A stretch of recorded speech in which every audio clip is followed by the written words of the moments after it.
All right, so that last stopping point, that was my plan. Nope, that was literally, I had it, and it wasn't even the math it was simple. It was fucking simple. Once you figured out how credit worked, so I'm not paying for this house. And when I first started talking about it, people would be like, and certain people especially, that it would really affect, you're not gonna make no money. I'm like, I know I'm not gonna make money. But in the long run, yeah, then we'll start, you start making money, 5 years, probably even faster. It's not gonna be no credit. And then, yeah, you know how some people, you're gonna, put these girls in the house before you put it. I'm like, I'm not putting it's I'm a landlord. I'm not, hey, a sugar daddy I don't give a damn about the chick. Not like that. All I care about is the regulations. This is like 02 when I first started, really putting it together. I'm not, that's, no, all I care is, okay, so by the time I got to do it, 05, by the time I had the house, then I got by 6 months, because since it was first time home buyer, you got to live in because I started out with my plan when I was talking to the mortgage broker. So he's like, all right, but you're qualified, 70,000, no money, 30-year mortgage, but you got to live in there 6 months before you can rent it out.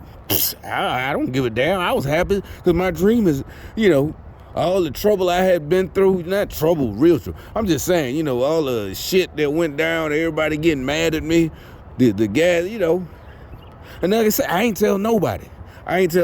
Till I got the fucking key months later. Because I almost didn't do it. I almost backed out because I guess the gang stalkers knew. But they kept calling, the real, once I found the house, the real estate agent. And the more they, hey man, what you doing? The house closing, I guess I almost kind of chickened out, but I didn't do it. I got back, bought the house, signed all the paperwork.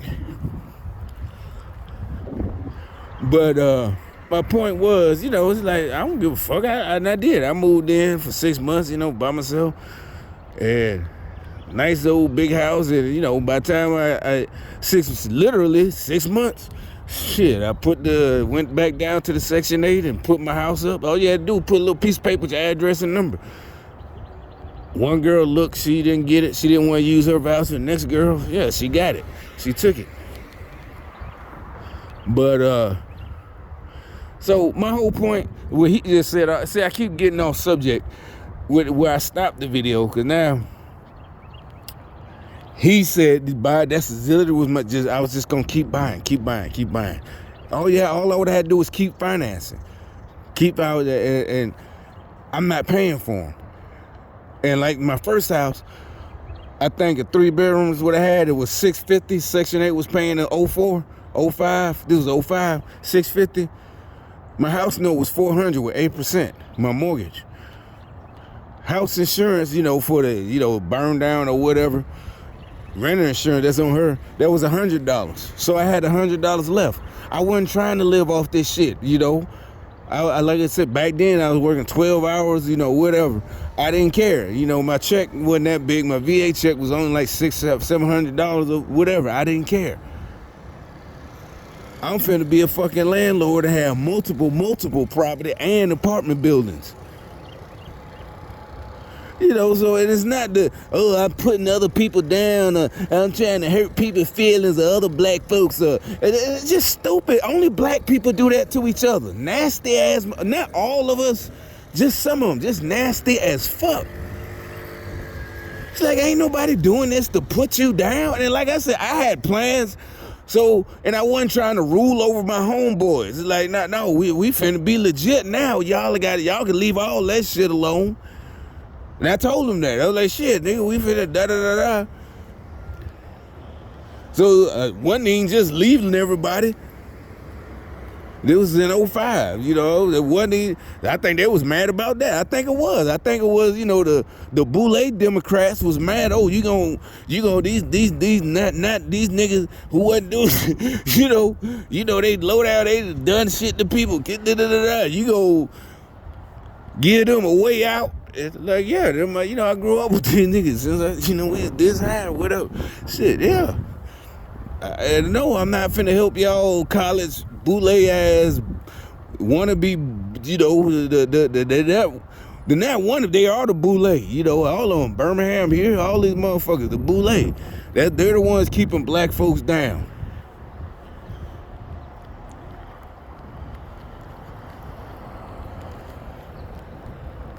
So anyway, just like he just said, and so I knew all I had to do was just keep buying, it's nothing but paperwork.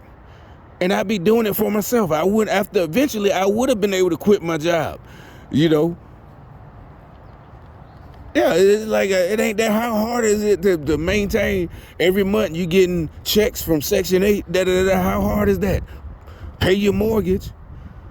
And I even said it like in '02. Instead of using the money and spending it to live off, put it into your properties. I promise you, I said I'm finna play it. That's what I said. I'm gonna put it into fixing them, siding, the roofs, foundation, whatever is wrong, and buying more. That's literally what I said.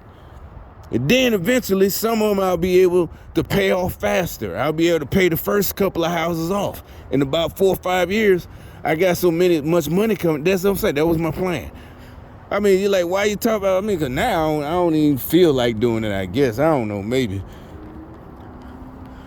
So yeah, you got a freebie if you got a little money.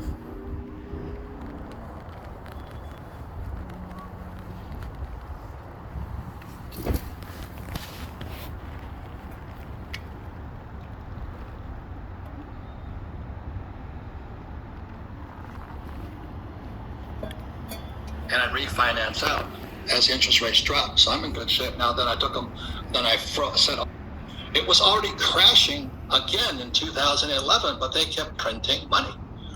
And today we're going to pay that price.